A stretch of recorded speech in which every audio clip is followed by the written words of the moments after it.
السلام علیکم ورحمۃ اللہ وبرکاتہ۔ اللہ کی رحمت اور بخشش کے بارے میں ایک واقعہ۔ گناہگار کی توبہ۔ بے شک ہمارا رب بہت مہربان رحم دل ہے۔ رسول اللہ صلی اللہ علیہ وسلم کی جماعت کے ایک شخص نے بہت بڑا گناہ کیا تھا اور وہ جرم اور شرمندگی سے مغلوب تھا۔ خدا کے عذاب سے ڈر کر وہ الگ تھلگ اور پیچھے ہٹ گیا۔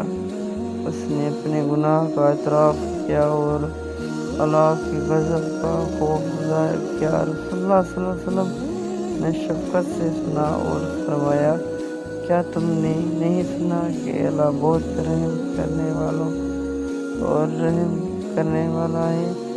وہ شخص روکا اور نبی کریم صلی اللہ علیہ وسلم نے آگے فرمایا، اللہ کی رحمت سب کے گناہوں سے زیادہ ہے۔ انسانیت وہ آپ کی توبہ کا انتظار کر رہے ہیں اور اس کی بخشش بہت وسیع ہے۔ اس شخص نے سچے دل سے توبہ کی اور نبی کریم صلی اللہ علیہ وسلم نے اسے یقین دلایا کہ اللہ تعالیٰ نے اسے معاف کر دیا ہے۔ اس دن سے وہ بندہ ایک متقی عبادت گزار بن گیا، اللہ کی رحمت اور فضل کا شکر گزار۔ اللہ کے محدود رحمت اور بخشش کو بیان کرتے ہیں، جیسا کہ قرآن پاک میں روز کیا گیا ہے کہ تو میرے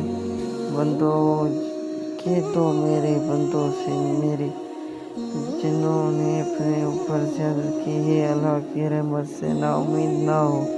بے شک اللہ تعالیٰ تمام گناہوں کو معاف کر دیتا ہے۔ اللہ تعالیٰ کی بے پناہ رحمت اور شفقت امید کو ابھارتی ہے اور ہمیں معافی مانگنے اور نیک سر سے آغاز کرنے کی ترغیب